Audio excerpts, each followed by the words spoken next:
They were friends. That's The donkey potted and followed, pushing through the crowd. This is kind of a long book for 2 and 3-year-olds. It's not time to do the pink one Okay, yet. can you put the it donkey back. fur back? What's next, Sam? Now it's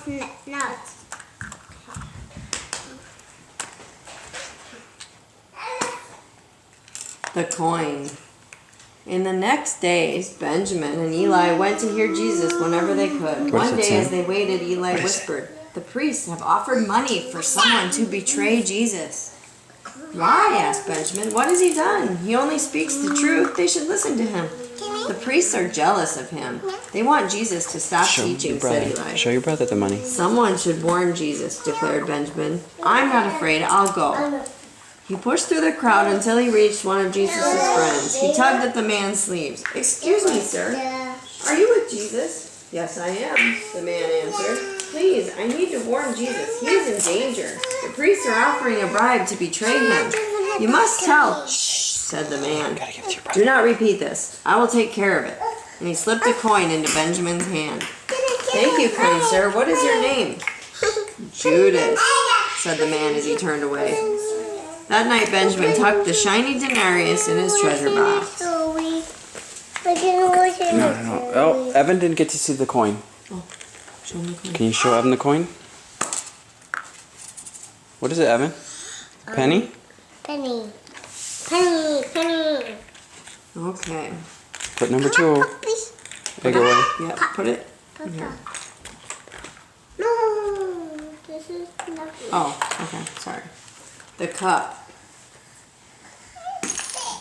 The next day, Benjamin was asked to help his aunt get ready for unexpected cup. guests. Blood.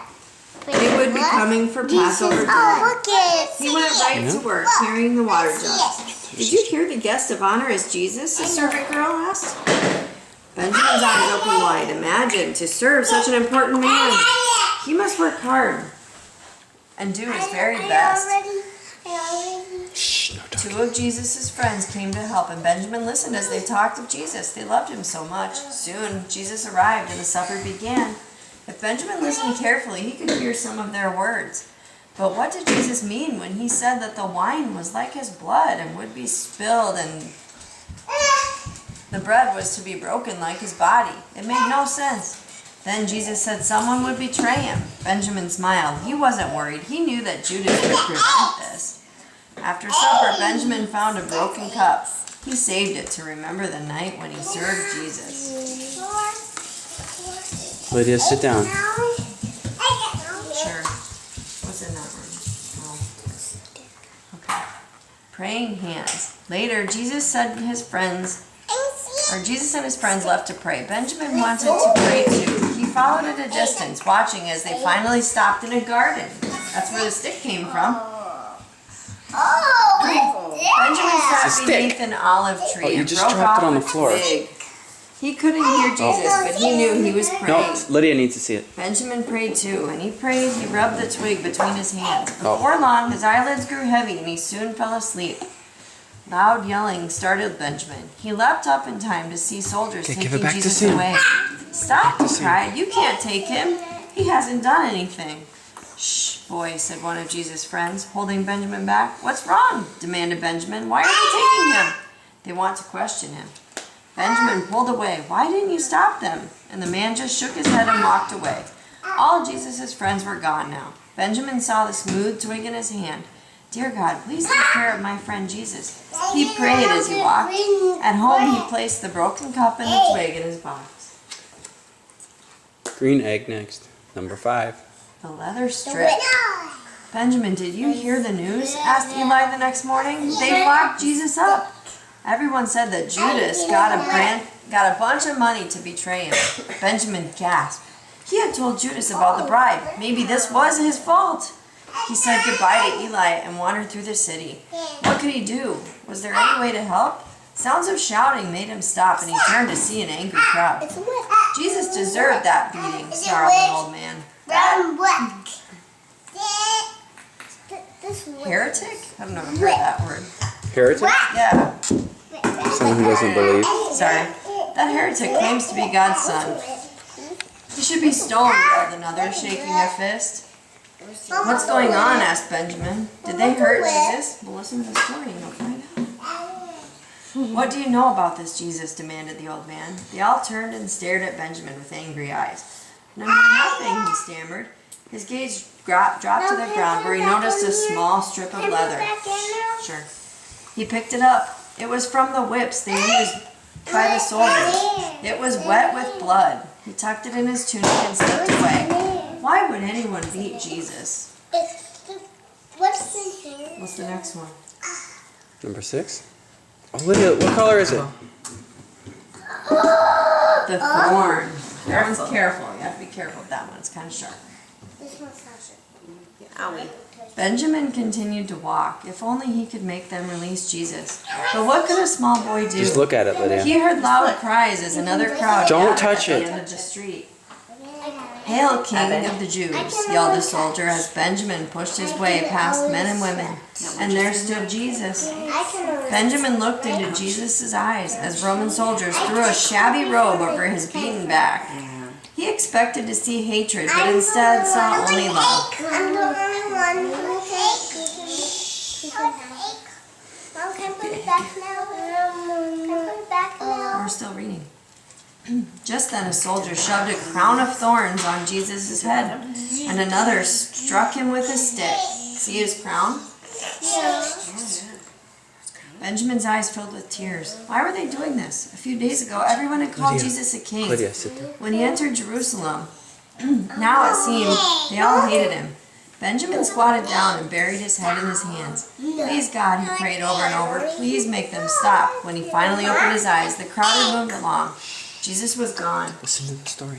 He walked over to where they had scorned his friend and picked up a sharp, broken thorn from the awful crown. He ran home. His parents paused to hear this story, then sadly In a little shook their bit. heads Listen and to returned to Cassie their read the work. story. Benjamin placed the thorn and leather strip in his box and cried. Sit down. I can't. Maybe Lydia can open the next one. Why don't you sit down? See. Sit down or you're going to go back to bed. Take a turn. Do you want to go back to bed? Open it and let Lydia see it. Then sit down. Can you open it? Oh, Oh.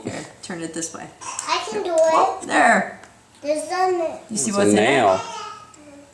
A nail. I wanted to do myself. Benjamin called Eli. Have you heard? Jesus is going to be crucified. No, cried Benjamin. He has done nothing to deserve that. Hey, listen to the story and stop talking. Benjamin went inside and sat in a dark corner of his house.